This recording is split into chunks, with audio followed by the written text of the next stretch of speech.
ഇറാനിൽ ഇപ്പോൾ നടക്കുന്ന കലാപവും അല്ലെങ്കിൽ അതിനുശേഷം വരാൻ പോകുന്ന ഭരണമാറ്റവും അത് ഇന്ത്യക്ക് അനുകൂലമായിരിക്കില്ലേ? അനുകൂലമായിരിക്കില്ല എന്നാണ് ഞാൻ കരുതുന്നത്. കാരണം ഇപ്പോൾ ഉള്ള സർക്കാർ നമുക്ക് വളരെ അനുകൂലമായിട്ടുള്ള ഒരു സർക്കാരാണ്. ഇപ്പോൾ ഉള്ളത് അമേരിക്ക വിരുദ്ധ ഒരു സർക്കാരാണ്. ഖമനിയുടെ നേതൃത്വത്തിൽ, ആയത്തുള്ള ഖമനിയുടെ നേതൃത്വത്തിൽ നിലനിൽക്കുന്നതെന്നാണ്. ഇത് പറയുമ്പോൾ എല്ലാവരും ഒന്ന് നെറ്റിച്ചൊളിക്കും. കാരണം ഇസ്രയേലിൻ്റെ ശത്രുവാണ് ഇറാൻ എന്ന് പറയുന്ന രാജ്യം. അപ്പോൾ ഇസ്രായേലും തമ്മിലൊരു കോൺഫ്ലിക്റ്റ് നിൽക്കുമ്പോൾ നമുക്ക് ഏറ്റവും ഗുണമുള്ള ഒരു രാജ്യം ആരാണ്? അത് ഇപ്പോൾ ഇറാനല്ലേ, ഇസ്രായേലല്ലേ എന്ന് ചോദിക്കും പലരും. അപ്പോൾ അല്ല എന്നാണ് ഉത്തരം. കാരണം ഇസ്രായേലുമായിട്ട് നമുക്ക് പ്രത്യേകിച്ച് പ്രശ്നങ്ങളൊന്നുമില്ല. നമ്മൾ ഒരു ലാൻഡ് ഏരിയ അവരുമായിട്ട് ഷെയർ ചെയ്യുന്നില്ല. അതുകൊണ്ട് തന്നെ നമ്മളുടെ അടുത്ത രാജ്യമൊന്നുമല്ല. പിന്നെ നമുക്ക് എന്തൊക്കെയാണ് ടെക്നോളജിയിൽ, ഡിഫൻസിൻ്റെ കാര്യത്തിനകത്തൊക്കെ നമുക്കുള്ള പങ്കാളിയാണവർ.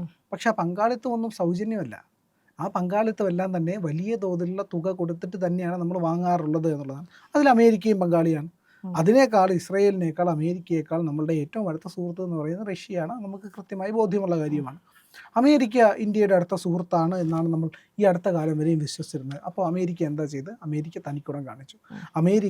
അമേരിക്കയേക്കാൾ ഉപരി ട്രംപിന് സ്വന്തം താല്പര്യങ്ങളാണ് അവിടെ വലുത് എന്നുള്ളത് വന്നപ്പോൾ ഇന്ത്യയെ അവർ ശത്രുസ്ഥാനത്തേക്ക് നിർത്തിയില്ലെങ്കിൽ ഇന്ത്യയുടെ ദ്രോഹ നയങ്ങൾ സ്വീകരിച്ചു എന്നുള്ളതാണ്. ഇതുപോലെ തന്നെയാണ് ഇസ്രായേലിൻ്റെ കാര്യത്തിലും. ഇസ്രായേലിനും ഈ നയങ്ങളൊക്കെ തന്നെയാണല്ലോ അവരുടെ ആത്യന്തികമായി അവരുടെ വിജയം എന്നുള്ളത് തന്നെയാണ് അവരുടെ താല്പര്യം.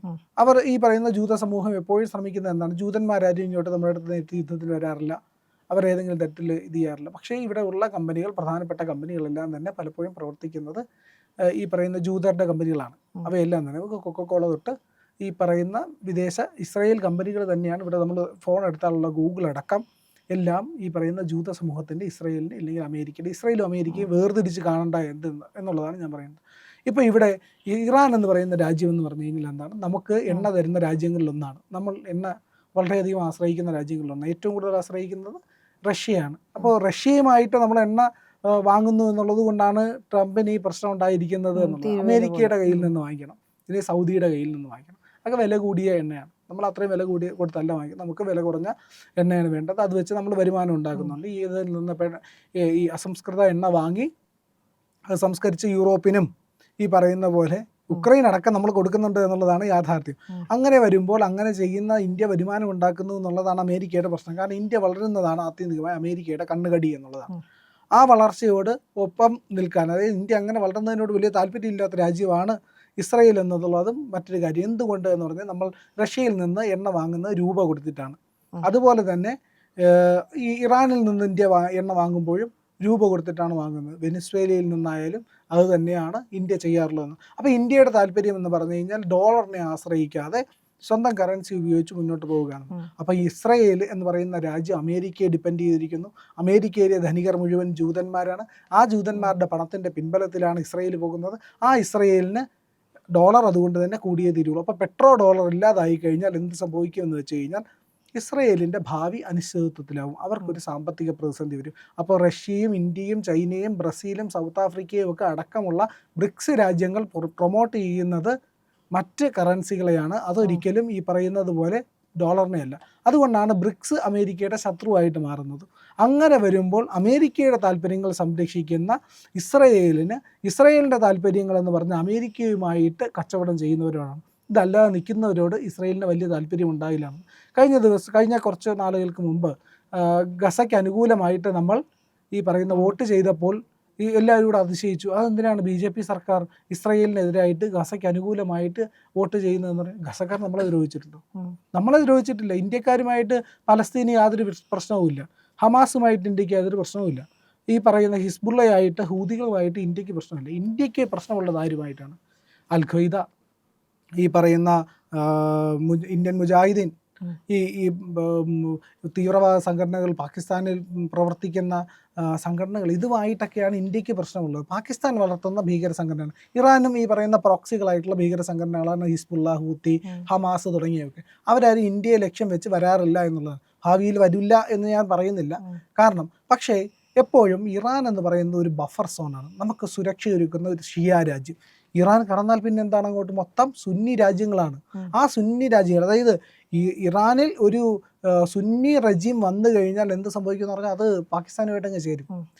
അപ്പോൾ ഇറാൻ എന്ന് പറയുന്ന ഷിയ രാജ്യം ഇടയ്ക്കുള്ളത് കൊണ്ടാണ് ഈ സുന്നി രാജ്യങ്ങളുടെ ഒരു കൂട്ടായ്മ ഇവിടെ രൂപപ്പെടാത്തത് എന്നുള്ളതാണ്. പാകിസ്ഥാനുമായിട്ട് ഇറാൻ ഒരു നല്ല ബന്ധത്തിലല്ല പോയിക്കൊണ്ടിരിക്കുന്നത്. പാകിസ്ഥാൻ എപ്പോഴും ഇറാൻ ഒരു ശല്യമാണ്. കാരണം ഈ ബലൂചിസ്ഥാനിലുണ്ടാകുന്ന വിഘടനവാദം, ഈ ബലൂചിസ്ഥാൻ എന്ന് പറയുന്ന പ്രദേശം പാകിസ്ഥാനിൽ മാത്രമല്ല, അതിങ്ങനെ ഇറാൻ്റെ ചില പ്രവിശ്യകളിലും കൂടെ ഇങ്ങനെ വ്യാപിച്ച് കിടക്കുന്ന ഒരു സങ്കല്പമാണ്, സങ്കല്പ സ്റ്റേറ്റ് ആണല്ലോ. അപ്പോൾ അവിടെയും ബലൂജികളുണ്ട്. അപ്പോൾ അവിടെ ഉണ്ടാകുന്ന അൺട്രസ്റ്റ്, പാകിസ്ഥാൻ്റെ ബോർഡർ ഇൻഫിൽട്രേഷൻ, അതായത് പാകിസ്ഥാനിൽ നിന്ന് ഇറാനിലേക്ക് കുടിയേറുന്നവർ, പാകിസ്ഥാനിലുള്ളതുപോലെ തന്നെ സാമ്പത്തിക പ്രതിസന്ധി ഇപ്പോൾ ഇറാനിലുമുണ്ട് എന്നുള്ളതാണ്. അപ്പോൾ പാകിസ്ഥാൻ എന്ന് പറയുന്ന ഒരു ഉപദ്രവ രാഷ്ട്രമായിട്ടാണ് ഇറാൻ കാണുന്നത്. ഇറാൻ പലപ്പോഴും വാൺ ചെയ്തിട്ടുണ്ട്, നിങ്ങൾ ആവശ്യമില്ലാത്ത പരിപാടികളായിട്ട് ഇറാനിൽ കയറി വരരുതെന്ന് പറയാറുണ്ട്. കാരണം ഇവർക്കൊരു വലിയ ഓപ്പൺ ബോർഡർ ഏരിയയുണ്ട് ഇറാനും പാകിസ്ഥാനും ഇടയ്ക്ക്. ഈ ഓപ്പൺ ബോർഡർ ഏരിയയിൽ കൂടെ ഇവർക്ക് ഏറ്റവും കൂടുതൽ ഓയിൽ കള്ളക്കടത്താണ്. അതായത് അസംസ്കൃത എണ്ണയായാലും സംസ്കരിച്ച എണ്ണയായാലും ഇവർ പോയി മോഷ്ടിച്ചുകൊണ്ട് വരും. ഇല്ലെങ്കിൽ മോഷ്ടിക്കുക എന്ന് പറഞ്ഞു കഴിഞ്ഞാൽ ഇല്ലീഗലായിട്ട് കടത്തും. പലപ്പോഴും അത് ഇറാന് ഗുണകരമാണ്. കാരണം ഉപരോധമൊക്കെ ഉള്ളതുകൊണ്ട് പാകിസ്ഥാൻ ഇങ്ങനെ വില കൊടുത്ത് വാങ്ങിക്കൊണ്ട് പോകുന്നത് വലിയ കുഴപ്പമില്ലാത്ത കാര്യമാണ്. നിസ്സാര വിലയ്ക്കാണ് പാകിസ്ഥാൻ അത് വാങ്ങിക്കൊണ്ട് പോകുന്നതൊക്കെ. വാങ്ങിക്കൊണ്ട് പോകുന്ന സംവിധാനങ്ങളൊക്കെ കണ്ടു കഴിഞ്ഞാൽ തന്നെ അതിശയം തോന്നും. LPG അടക്കമുള്ളവ പോളിത്തീൻ കവറുകളിൽ, വലിയ കവറുകളിൽ കൊണ്ടുപോകുന്ന അപകടകരമായ അവസ്ഥയും പാകിസ്ഥാനിലാണുള്ളത്. അതുപോലെ തന്നെയാണ് പാകിസ്ഥാനിലുള്ള മറ്റൊരു അപകടമാണ് ഈ പറയുന്ന പോലെ പോളിത്തീൻ ബാഗുകളിൽ ഈ പറയുന്ന ജീപ്പുകൾ പോലുള്ള, അതായത് നമ്മുടെ ഇവിടെ ഉപയോഗിക്കുന്ന ഈ 407 ഇല്ലേ ടാറ്റയുടെ ട്രക്കുകൾ പോലുള്ള, അതിനകത്തൊക്കെ ഈ പോളിത്തീൻ കവറുകളിൽ, വലിയ കവറുകളിൽ ആണ് പെട്രോൾ പാക്ക് ചെയ്ത് ഇവർ കൊണ്ടുപോകുന്നത്. അപകടകരമായിട്ടുള്ള ടാങ്കറുകളൊന്നുമല്ല. അപ്പോൾ ഇത്തരത്തിലൊക്കെയാണ് കൊണ്ടുപോകുന്നതെങ്കിലും ഇറാൻ അതിനകത്ത് വലിയ അസ്വസ്ഥതയില്ല. കാരണം അവർക്ക് ഉപരോധം ഉള്ളത് കൊണ്ട് തന്നെ ഓയിൽ ആരെങ്കിലുമൊക്കെ വാങ്ങിക്കൊണ്ട് പോകുന്നത് അവർക്ക് കുറച്ചെങ്കിലും പൈസ കിട്ടുമല്ലോ ഒന്നുമില്ലാതിരിക്കുന്നതിനേക്കാൾ. അപ്പോൾ അതുകൊണ്ട് വലിയതായിട്ട് മിണ്ടാറില്ല. എങ്കിലും പാകിസ്ഥാനിൽ നിന്നുള്ള ആൾക്കാർ ഇറാനിലേക്ക് കുടിയേറുകയും കച്ചവടത്തിന് വരികയൊക്കെ ചെയ്യുന്നത് വലിയ തൊല്ലയാണ് അവർക്ക്. അപ്പോൾ ഇങ്ങനെയുള്ള, പിന്നെ അതുപോലെ തന്നെ ഈ തീവ്രവാദ പ്രവർത്തനം നടത്തുന്നവർ പാകിസ്ഥാനിൽ നിന്ന് പലപ്പോഴും ഹൈഡൗട്ടുകൾ തേടി ഇറാനിലേക്ക് കയറാറുള്ളതും ഇറാന് തൊല്ലയാണ്. കാരണം ഇവർ മറ്റുള്ളിടത്ത് തീവ്രവാദത്തിനെ സപ്പോർട്ട് ചെയ്യുന്നുണ്ട് എങ്കിൽ കൂടിയും അവരുടെ മണ്ണിലേക്ക് ഈ തീവ്രവാദികൾ കടന്നു വരുന്നതിനോട് അവർക്ക് തീരെ താല്പര്യമില്ല. അപ്പോൾ മറ്റൊരു കാര്യം, ഇതൊക്കെ ശരിയാണ്, നമുക്ക് പ്രശ്നമുണ്ടാക്കുന്ന രാജ്യമല്ല ഇറാൻ. ചാബഹാർ പോർട്ട് എന്ന് പറയുന്ന പോർട്ടിലാണ് ഇന്ത്യ നിർമ്മിക്കുന്നത്. അപ്പം നമുക്കൊരു സൈനികമായിട്ട് ഒക്കെ ഉള്ള ആവശ്യങ്ങൾക്ക് അവിടെ പാകിസ്ഥാൻ അടിക്കണമെങ്കിൽ ആ പോർട്ടിലേക്ക് പോയിട്ട് അവിടുന്ന് വേണമെങ്കിൽ റീഫ്യൂൽ ചെയ്യാം. നമുക്ക് മധ്യേഷ്യയിലേക്ക് പോകാനുള്ള ഒരു റൂട്ട് കൂടിയാണ്. മധ്യേഷ്യയിലേക്ക് കടന്നു പോകാനുള്ള ഒരു കവാടം കൂടി ഇറാൻ വഴി നമുക്ക് തുറക്കാനും കഴിയും. അപ്പോൾ ഇങ്ങനെയൊക്കെ ഇറാൻ എന്ന് പറയുന്ന നമ്മുടെ ശത്രു രാജ്യമല്ല, മിത്ര രാജ്യമാണ്. അപ്പോൾ നമ്മൾ പലപ്പോഴും ചോദിക്കുക, എന്നാൽ പാകിസ്ഥാനുമായിട്ടുള്ള യുദ്ധത്തിൽ ഇസ്രായേലല്ലേ നമ്മളെ ഈ പറയുന്ന സഹായിച്ചത്? ഇസ്രായേൽ സഹായിച്ചു, നമ്മളതിന് പൈസയും കൊടുത്തിട്ടുണ്ട്. ഫ്രീ സഹായമല്ല, ഉപാധികളില്ലാത്ത സൗജന്യ സഹായമല്ല. ഇസ്രായേൽ ഒരിക്കലും അത് ചെയ്തിട്ടില്ല. അവർ ഏത് ടെക്നോളജി ആയാലും ശരി തന്നെ, അവർ ഏത് ആയുധം തന്നാലും ടെക്നോളജി ഒന്നും അതിൻ്റെ കൂടെ തരാറില്ല. ടെക്നോളജി തരാറുള്ള രാജ്യമെന്ന് പറയുന്നത് നമുക്ക് റഷ്യയാണ്. ഇപ്പം നമ്മൾ ഈ പറയുന്ന റഫേൽ വാങ്ങിച്ചപ്പോൾ പോയ ആദ്യഘട്ടത്തിൽ അവർ ഈ റഫേലിൻ്റെ കൂടെ ടെക്നോളജി തന്നില്ല. പിന്നീട് നമ്മൾ ആവശ്യപ്പെട്ടാണ് അത് വാങ്ങിയെടുത്തത് എന്നുള്ളതാണ്. കൂടുതൽ പൈസ കൊടുക്കേണ്ടി വന്നു.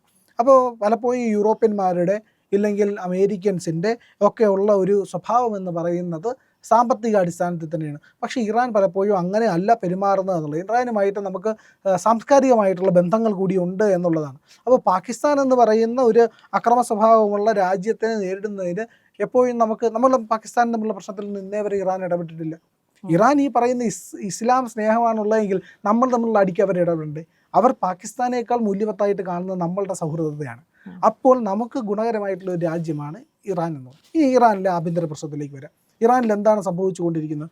ഇറാനിൽ സംഭവിക്കുന്നത് ഒരു വലിയ കലാപം നടക്കുന്നുണ്ട്. എങ്ങനത്തെ കലാപം?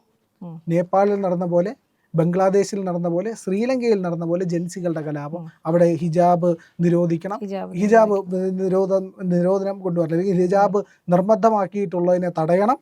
പിന്നെ സ്ത്രീ സ്വാതന്ത്ര്യം, അവിടെ ഈ പറയുന്ന മതഭരണം അവസാനിപ്പിക്കണം. ഇത്തരത്തിലുള്ള കുറേ കാര്യങ്ങളാണ് അവർ മുന്നോട്ട് വയ്ക്കുന്നത് എന്നുള്ളതാണ്. എന്തായാലും 42 പേർ ഇപ്പോൾ അവിടെ കൊല്ലപ്പെട്ട് കഴിഞ്ഞു എന്നുള്ളതാണ്. വലിയ സാമ്പത്തിക പ്രതിസന്ധികൾക്കിടയിലാണ് ആ രാജ്യം കടന്നു പോകുന്നത് എന്നുള്ളത് മറ്റൊരു പ്രധാനപ്പെട്ട കാര്യം. എന്തായാലും ആ പ്രശ്നം 222 പ്രദേശങ്ങളിലേക്ക് വ്യാപിച്ചിരിക്കുന്നു. നിരവധി പ്രൊവിൻസുകളിലേക്ക് അത് വ്യാപിച്ചിരിക്കുന്നു.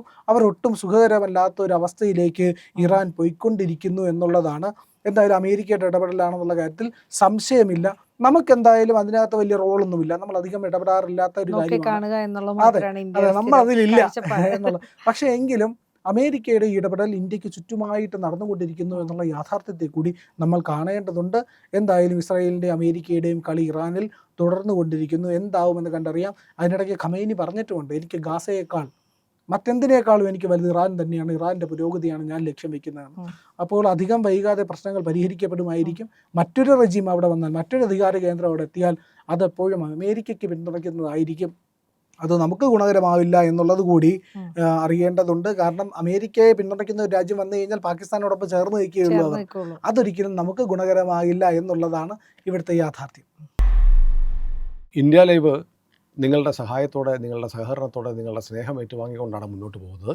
നിങ്ങളുടെ സ്നേഹം ഞങ്ങൾക്ക് ഇനിയും വേണം. നമ്മുടെ വീഡിയോ കാണുന്നതിനൊപ്പം ഇതുവരെ ചാനൽ സബ്സ്ക്രൈബ് ചെയ്യാത്തവർ നമ്മുടെ ചാനലിൻ്റെ ലോഗോയായ IND എന്ന് കാണുന്ന ആ ലോഗോയിൽ ഒന്ന് വിരലമർത്തിയാൽ നമ്മുടെ സബ്സ്ക്രിപ്ഷൻ ബാർ തെളിഞ്ഞു വരും. അവിടെ ഒന്ന് വിരലമർത്തുക. തൊട്ടടുത്ത് കാണുന്ന ബെൽ ഐക്കണും അമർത്തുക. ചാനൽ സബ്സ്ക്രൈബ് ചെയ്താൽ മാത്രമേ ഞങ്ങൾക്ക് നിങ്ങളിലേക്ക് കൂടുതൽ വിവരങ്ങൾ എത്തിക്കാൻ കഴിയുള്ളൂ. ഞങ്ങളെ സഹായിക്കണം. സബ്സ്ക്രൈബ് ചെയ്ത് ഞങ്ങൾക്കൊപ്പം, ഇന്ത്യ ലൈവിനൊപ്പം യാത്ര തുടരുക.